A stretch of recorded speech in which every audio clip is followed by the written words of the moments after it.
Brent Brennan is gone after 7 years. Nima Tualo takes over, and that's the guy. He was at Navy for like 20 years. He was at Navy forever. He just lost the Navy job. They moved on to Newberry. Was that 2 years ago? So he was with Navy for like 18 years or something. So now he takes over the San Jose State job. They bring in Stutzman, the new OC. I don't really know much about him. He was with Texas State. He was with Washington State. But they brought in a new head coach, kept the defensive coordinator. Derek Odom is still there at DC. 131st in returning production, just 7 returning starters for the Spartans. The most important one that's gone is Cordero, their quarterback last year, probably was their best player. In fact, I read some shit last year that was saying Cordero had a good chance of winning Mountain West Player of the Year, which obviously didn't happen, but he was good. Their quarterback was good. Emmett Brown is going to come in and play quarterback this year. He was Cam Ward's backup at Washington State, correct? Yes, he was. So, yeah, Emmett Brown's going to come in and play quarterback. Not a ton of experience, but he was the backup to Cam Ward at Washington State last year. As far as the rest of the offense, I mean, both running backs are gone. They brought in a kid from Grambling State who was an RB1 last year, and he has experience, but no question there's a drop-off at running back. They lost their top receiver. They lost their tight end. They did bring back a few receiving weapons, though. Offensive line, gutted. 4 starters on the offensive line gone. I don't know what can you say positive about the San Jose State offense? Anything? Yeah, this offense is a complete question to me with, like you said, I call him Coach Ken because I'm not going to mess with his name. But Coach Ken, he coached in Navy forever, and we all know how Navy plays. They run the ball. They're the option team. And he was asked about it, and he said that he didn't plan on fully bringing the option over. But go look at all their transfer additions. Emmett Brown, if you look, he's an improviser. He's a guy who can run. He runs the football better than he throws the football. I know he hasn't played much, but that's how he's listed as. That's what everybody's saying he is. So he's a running guy. So they upgraded in that spot, or running the ball, right? They're not going to throw the ball as much because Cordero's gone now. They lost their 2 backs. Okay, but then they brought in Grambling's running back, a number 1 running back. So clearly they're still going to run the ball a ton, and they're going to run it a lot. So that's just kind of, I need the committing. He seems not to be committed to fully running the option, but I mean, with all his moves, it seems like they're going to run the football a hell of a lot. So. Yeah, I mean, I don't disagree with that. And then losing all those offensive linemen, too, I don't know how successful it's going to be, at least in year 1. That's another thing. Different style offensive linemen, I would assume he brought in as well, because when you have, you lose all these guys and you're a team that threw the ball a lot, and they were a team that had a quarterback that could throw. Now they have a guy that obviously isn't as much of a thrower, probably different style offensive linemen, too, guys that are more equipped to run block than they are to pass block. So the reason this team is such a question is this offense. I have no idea week 1, week 2, what we're going to see them do.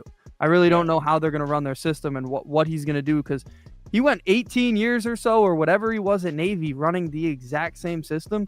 And now he's going to coach a different way at his age at this point. I don't see it. I think they're going to be a team that runs the ball probably top 10 in frequency at the end of the year. And that's just not necessarily what you expect. So, especially in the Mountain West, other than Air Force. Hear you. All right. Defense, lost a couple linebackers, lost a few D-backs. The defensive line actually looks okay, but this wasn't a good defense last year. So, I mean, maybe the defense takes a small step forward, but as a whole, anything you want to say on the defense? The way that I looked at it is this team, basically they were solid against the pass, but they couldn't stop the run last year. They need to be improved. I mean, this is a different coaching staff. Same DC, meaning the guys that returned, they were good at stopping the run, so I still expect them to be good at that. But you have to be good against the pass in this conference, and I don't see them wholesale changing that at this point. So yeah, I don't love this defense either. So there's just a ton of question marks with San Jose State, which is weird because I mean I feel like when it was Brennan, and I believe he's at Arizona now. You kind of went into the season knowing what this team was going to do. Now they're a complete wild card. They could be really bad, or everything could hit and nobody expects it, and they could be really good. So they're a real wild card team here. Well, you said that the pass defense was okay and the run defense sucked last year. They did bring back a lot of their defensive line. If there's one unit on San Jose State where they retained it would be the defensive line. So maybe the run defense is a little better, and in turn, the defense improves a little bit. So maybe, but still, like you said, brand new offense, brand new pieces. I don't know how you could expect there to be success there. Yeah. So let's get into the schedule. Yeah. Oh, I should have had it open. It's an easy. I will say the non-conference is. It's easy on paper, so that helps. It's easy on paper, he says. Because I'm not sure what we're getting from Washington State. I don't know what Oregon State's going to be because they're glorified Mountain West teams at this point. I mean, hell, they have Washington State, who would have been their starting quarterback. They have their guy, so. So Sacramento State loss. I mean, win. I'm sorry, win. Air Force. I mean, I think that everyone expects that to be a loss, but if there's no offense though. But if the run defense is improved, let's call that question mark. But I mean, it probably should be a loss. But they're 2-1 after beating Kennesaw. Yeah. Lose to Washington State. Beat Nevada. That's 3. Lose to Colorado State. Wyoming. You sure? Yeah. Yeah, I think that's a loss. All right. Lose to Fresno. Lose to Oregon State. Lose to Boise. Lose to UNLV. Wow. So after a promising start, yeah. So to get over 4.5, they're going to have to win the Air Force game, and they're going to have to win the Wyoming game. Yeah, and I don't think they're beating Wyoming. I think Wyoming will be able to throw the ball on them. Yeah, under. Yeah, under for San Jose State. Like I said it, I think 3 times. Wild card team. They are going to be. I'll be tuned in week 2 for that game because I think that game will probably be an interesting one because they're 2 teams that we really don't know much about against Air Force, and that'll kind of give us like, will this team be an easy win for everybody else in the Mountain West, or what style this team's going to play? So that'll be interesting. Right. Next team, please, Prop Beaver.